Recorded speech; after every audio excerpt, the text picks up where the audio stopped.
Sudarshan news. नमस्कार, आप देख रहे हैं उत्तराखंड विशेष और मैं हूं आपके साथ मोनिका ग्रोवर। देहरादून के निजी स्कूल में स्कूल प्रबंधक ने धार्मिक मतांतरण और धर्मांतरण की लालसा से स्कूल की कैंटीन में हलाल मीट परोसने के लिए एक टेंडर जारी किया है। अब एक खबर बहुत ध्यान से सुनेगा। आप अगर अपने बच्चों को स्कूलों में भेज रहे हैं पढ़ने लिखने के लिए तो स्कूल का चयन भी क्योंकि आपको अब हिसाब से करने की जरूरत है।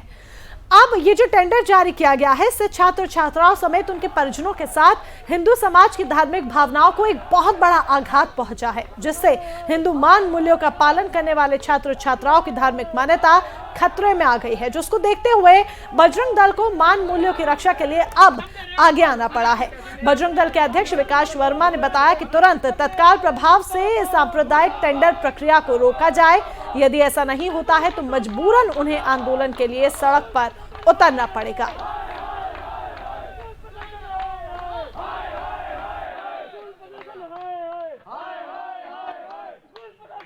देखिए, वैसे तो मोस्टली आप देखेंगे उत्तराखंड में 90% जो है सप्लाई हलाल के मांस की है, लेकिन मैं कहता हूं कि जब धार्मिक रूप से मांस को भी विभाजित किया गया है, हिंदू समाज में जो मांस भक्षण करने वाले लोग हैं वह सिर्फ झटके का खाते हैं और मुसलमानों के लिए हलाल का मांस अनिवार्य है।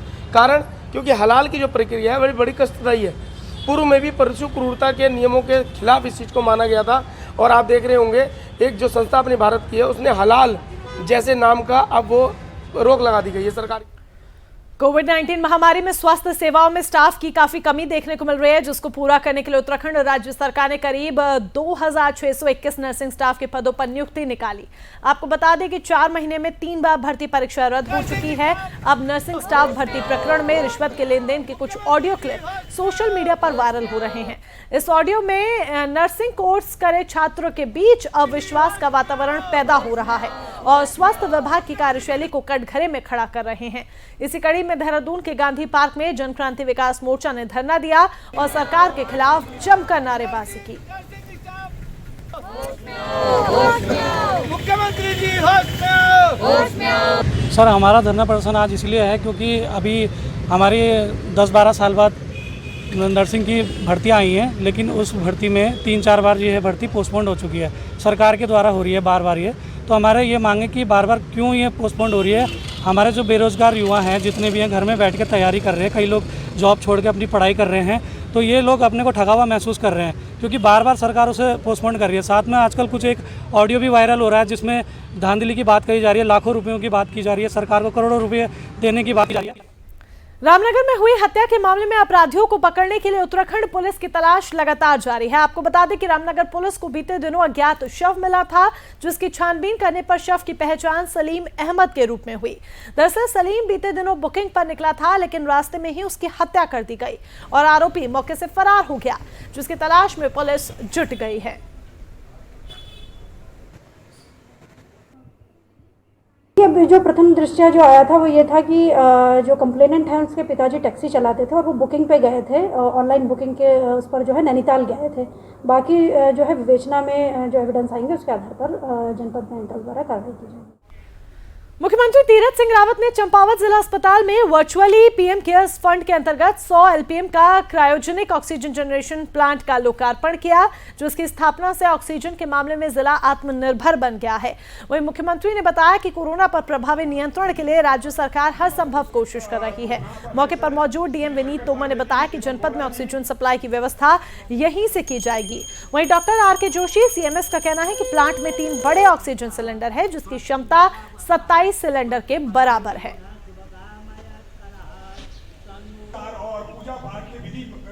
ये बात है कि आज माननीय मुख्यमंत्री द्वारा हमारे जो ऑक्सीजन जनरेशन प्लांट का जो है उद्घाटन किया गया है और बहुत अच्छा लगता है कि जब एक तो इतने सुदूरवर्ती जिले में एक ऑक्सीजन प्लांट चल रहा है और अब हमारे पास जो है ऑक्सीजन की कैपेसिटी बहुत बढ़ गई है। सिर्फ ऑक्सीजन में हमारा ऑक्सीजन जनरेशन प्लांट ही नहीं है। आज का माननीय मुख्यमंत्री जी द्वारा उद्घाटन कर दिया गया है। ये पूरा फंक्शनल है और अब जितने भी हमारे पेशेंट एडमिट होंगे उन सबको ऑक्सीजन सप्लाई की व्यवस्था यहीं से की जाएगी। तो हमारे यहाँ जिला चिकित्सालय चंपावत में ऑक्सीजन की कोई कमी नहीं रहेगी। रामनगर में बीजेपी की तरफ से चिंतन शिविर लगाया गया, जिसमें सरकार के 4.5 साल की उपलब्धियों और योजनाओं पर विस्तृत चर्चा की गई। वहीं शिविर में प्रदेश अध्यक्ष मदन कौशिक ने शिरकत की। उन्होंने अधिक जानकारी देते हुए मीडिया के माध्यम से बताया कि 2002 से 2017 तक हुए चुनावों में पार्टी के प्रदर्शन को लेकर बातचीत की गई है। साथ ही आगामी 2022 में होने वाले चुनावों को लेकर भी रणनीति अख्तियार की गई है। हमने चर्चा की है।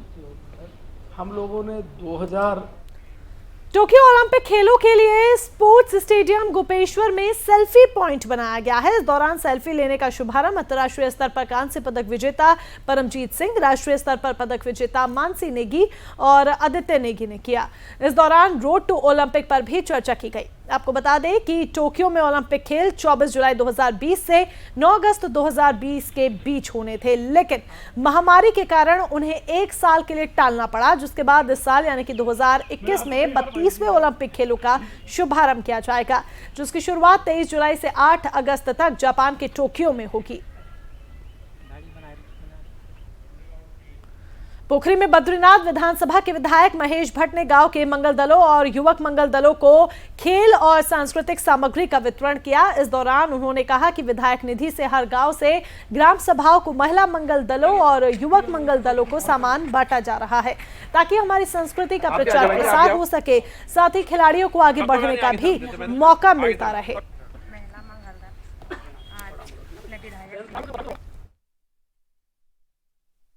निधि के तहत प्रावधान है कि गांव में सांस्कृतिक गतिविधियों को बढ़ाने के लिए महिला मंगल दलों को हम लोग सामग्री देते हैं। जहां 5 वर्ष पूर्व मिली हो, उस 5 वर्ष पूरे हो गए उनको कम दे रहे हैं। और मैंने निश्चय किया है कि मैं अपनी विधानसभा के सभी ग्राम सभाओं को हम देंगे। काफ़ी ग्राम सभा वितरित हो चुका है और बहुत जल्दी हम जो बाकी शेष ग्राम सभाएं बची हुई उनको भी हम सामग्री वितरित करेंगे, इस उम्मीद के साथ कि भाई गाँव के अंदर।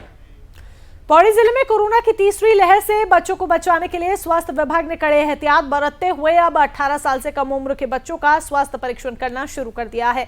आपको बता दें, ग्रामीण क्षेत्रों से लेकर शहरी क्षेत्र में बच्चों का स्वास्थ्य परीक्षण किया जा रहा है, जिससे बच्चों की हर छोटी से छोटी और बड़ी से बड़ी बीमारियों का पता स्वास्थ्य विभाग की टीम को लग सके। वहीं जो बच्चे गंभीर बीमारियों से ग्रसित हैं, उनकी सबकी सूची बनाकर उपचार के लिए उन्हें भेजा जा रहा है। इसके अलावा कोरोना से बचने के लिए मास्क को सही तरह से पहनने, हाथ बार धुलने जैसी बारीकी से कोरोना के हराने के टिप्स भी दिए जा रहे हैं।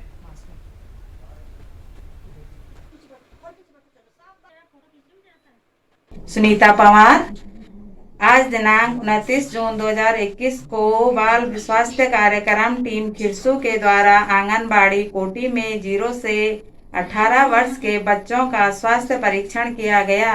बच्चों को कोरोना महामारी से बचाव की जानकारी दी गई। मैं डॉक्टर अतुल उनियाल, राष्ट्रीय बाल स्वास्थ्य कार्यक्रम विकासखंड खिरसू। कोविड-19 वैश्विक महामारी के चलते आज बच्चों के स्वास्थ्य परीक्षण के लिए हम विकासखंड खिरसू की ग्राम सभा कमेड़ा में आए हैं और इसके अंतर्गत जितनी भी ग्राम सभाएं हैं उनमें जितने भी बच्चे उपस्थित हैं, पंजीकृत हैं, उन सभी का स्वास्थ्य परीक्षण करने के लिए राष्ट्रीय बाल स्वास्थ्य कार्यक्रम के अंतर्गत आज हम यहाँ उपस्थित हुए हैं। इसी क्रम में आज हमने यहाँ 3 गाँवों को कवर किया है, जिसमें हमने लगभग अभी तक 100 से 125 बच्चों की। उत्तराखंड में तीसरी लहर से बचने के लिए जगह जगह अस्पतालों का निरीक्षण किया जा रहा है। सबसे पहले बात करते हैं मसूरी के जिला चिकित्सालय की, जिसका निरीक्षण डीजी हेल्थ तृप्ति बहुगुणा ने किया और सभी स्वास्थ्य सुविधाओं की विस्तृत जानकारी भी ली। इसके साथ ही डीजी ने अस्पताल में बन रहे ऑक्सीजन प्लांट का भी जायजा लिया। इस दौरान उन्होंने 25% अस्पताल के बेड बच्चों के लिए आरक्षित करने के निर्देश दिए। अब बात करते हैं पौड़ी की, जहां ग्रामीण क्षेत्रों की स्वास्थ्य व्यवस्थाओं को सुधारने के लिए जिलाधिकारी ने बारीकी से अस्पतालों का औचक निरीक्षण कर अस्पताल की खामियों को टटोला। इस दौरान पता चला कि दिन ढलने के बाद कोई चिकित्सक यहां पर उपस्थित रहता ही नहीं है, जिसके चलते मरीजों को जरूरत पड़ने पर काफी परेशानियां होती हैं। इसके अलावा सीएमओ को हर संभव उपचार करने के निर्देश दिए गए।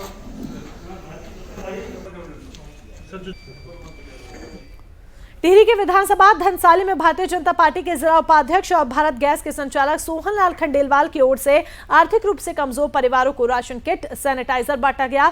दरअसल महामारी के चलते ग्रामीण क्षेत्रों में रहने वाले कई परिवारों को आर्थिक तंगी से गुजरना पड़ रहा है, जिसके चलते उनके ऊपर भुखमरी की नौबत आ गई है, जिसके मद्देनजर बीजेपी की तरफ से ये सराहनीय कदम उठाया गया, जिसका गाँव के प्रधानों ने धन्यवाद किया है।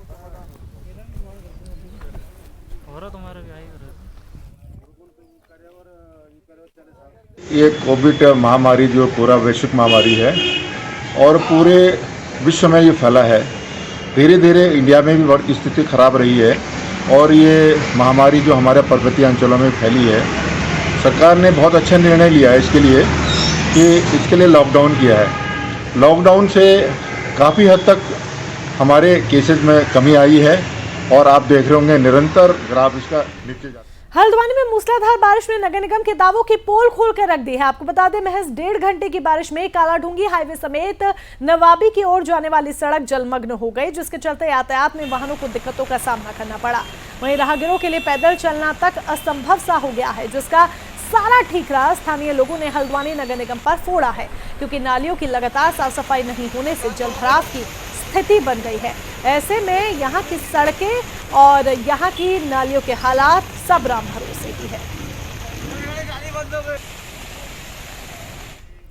जहां एक तरफ हरिद्वार के स्थानीय युवा बाहर से आने वाले श्रद्धालुओं को बाइक पर बैठाकर पहाड़ी पर स्थित मंदिरों के दर्शन करा रहे हैं, तो वहीं दूसरी तरफ श्रद्धालुओं से मनमाना किराया भी वसूला जा रहा है। दरअसल कोविड कर्फ्यू के कारण मनसा देवी मार्ग पर रोपवे बंद है, जिसका फायदा उठाकर कई युवक अपनी स्कूटी या मोटरसाइकिल पर मंदिर के दर्शन करने आए श्रद्धालुओं को मनसा देवी और चंडी देवी के दर्शन करा रहे हैं।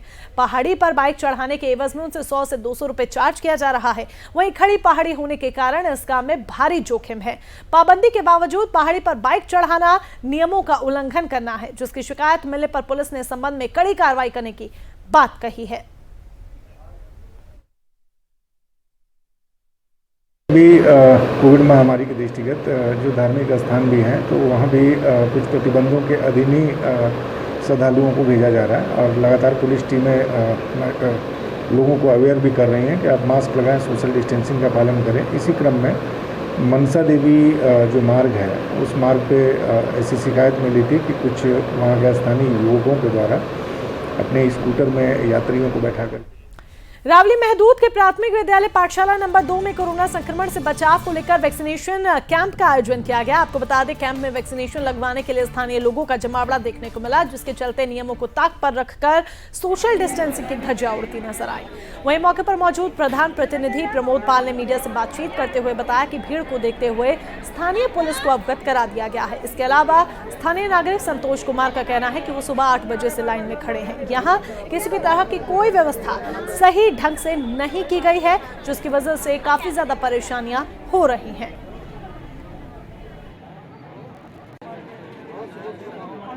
दरअसल क्या है कि कुछ दिन पहले भी वैक्सीनेशन कैंप लगाया गया था, 3-4 दिन पहले, तो लोगों को काफ़ी जागरूक किया गया था। तो जागरूक होने के कारण, क्योंकि हमारा जो क्षेत्र शेड्यूल से जुड़ा हुआ है और शेड्यूल के अधिकांश लोग यहीं पर निवास करते हैं, जिसके कारण काफ़ी ज़्यादा भीड़ हो गई है। लेकिन उसके लिए भी पुलिस प्रशासन को बोल दिया, पुलिस प्रशासन मौके पर आ चुका है और डिस्टेंसिंग का और उनका पालन के हिसाब से दवाई वैक्सीनेशन किया जा रहा है। मैं सुबह 8 बजे से लाइन में खड़ा हूँ। यहाँ पर कोई व्यवस्था नहीं है, नहीं प्रशासन है और यहाँ पब्लिक धूप में परेशान हो रही है वैक्सीन लेने के लिए। देखिए आप, इधर दिखाइए कैमरा, अधिकारी लोग आराम से बैठ के काम कर रहे हैं, किसी को बाहर वाले को।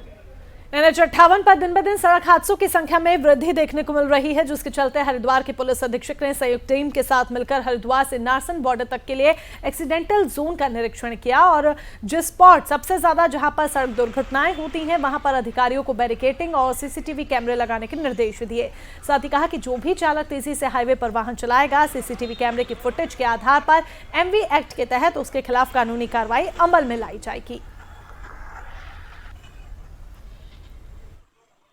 आज जो है हमने संयुक्त टीम जो पुलिस का है और RTO का है और NHA का है, इसका संयुक्त टीम जो है, जो भी ब्लैक स्पॉट्स है हमारा इसमें, जो क्योंकि जो हाईवे बनने के बाद वाहन तो रफ्तार जो है काफ़ी अच्छी स्तर से जो है बढ़ गया है। इसमें जो कहाँ का इलीगल कट्स है या कोई रोड इंजीनियरिंग में कमी, सब एक्सीडेंट्स का एक बढ़ोतरी हुआ है। टनकपुर के चंपावत में श्याम प्रसाद मुखर्जी बलिदान दिवस के अवसर पर वृक्षारोपण के अभियान का शुभारंभ हुआ, जिसकी शुरुआत 26 जून से हो गई है और 6 जुलाई तक जारी रहेगी, जिसका नेतृत्व मंडल महामंत्री पूरन सिंह मेहरा ने किया। इसके अलावा आपको बता दें कि बूथ बूथ जाकर वृक्षारोपण किया जा रहा है। साथ ही स्वच्छता अभियान के तहत पहाड़ों की साफ सफाई भी की जा रही है। मौके पर विधायक प्रतिनिधि शंकर पांडे समेत कई बीजेपी कार्यकर्ता मौजूद रहे।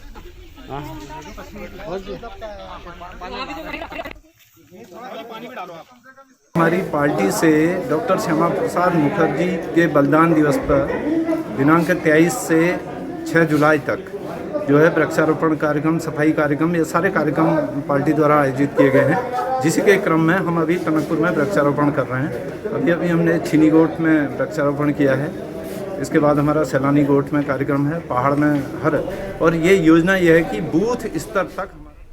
खटीमा में टीकाकरण कराने को लेकर जनता परेशान है, क्योंकि कोविड टीके की पहली और दूसरी डोज के लिए लोग टीकाकरण केंद्र के बार बार चक्कर काटने को मजबूर हैं। इसके अलावा केंद्र पर कोई स्वास्थ्य विभाग का कर्मचारी नियुक्त नहीं होने से लोगों को सटीक जानकारी नहीं मिल पा रही। वहीं ग्रामीण क्षेत्रों में भी पर्याप्त मात्रा में वैक्सीन उपलब्ध न होने के कारण टीकाकरण से काफी लोग वंचित रह गए हैं। इसी संदर्भ में जब नागरिक अस्पताल के कोरोना प्रभारी डॉक्टर वीपी सिंह से बातचीत की गई तो उन्होंने बताया कि जिले से हमारे पास वैक्सीन उपलब्ध नहीं हो पाई है, जिसके चलते पिछले 3 दिनों से टीकाकरण बंद है।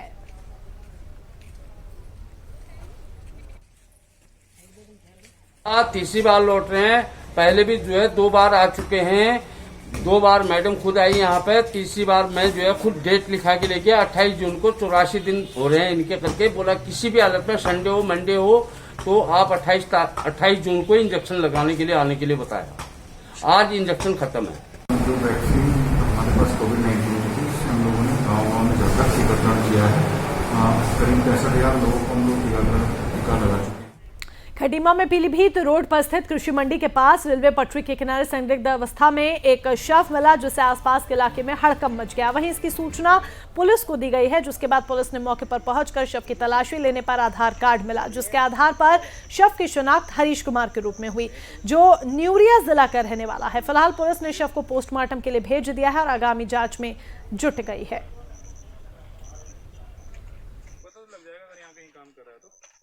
ये रेलवे ट्रैक के बगल में डेड बॉडी मिली है, उसमें शरीर पे रगड़ के निशान है और उसकी आंख थोड़ा बाहर निकली हुई है। ये डेड बॉडी जो है हमने इसकी तलाश करी तो उसमें से एक आधार कार्ड निकला, जिसमें हरीश कुमार निवासी न्यूरिया पीलीभीत होना पाया गया है। इसका पंचनामा भर के हम लोग पोस्टमार्टम के लिए डेड बॉडी को। उत्तरकाशी में जनपद मुख्यालय के बीचों बीच लोक निर्माण विभाग के जेई के घर में अचानक आग लग गई, जिसके चलते पूरा घर जलकर राख हो गया।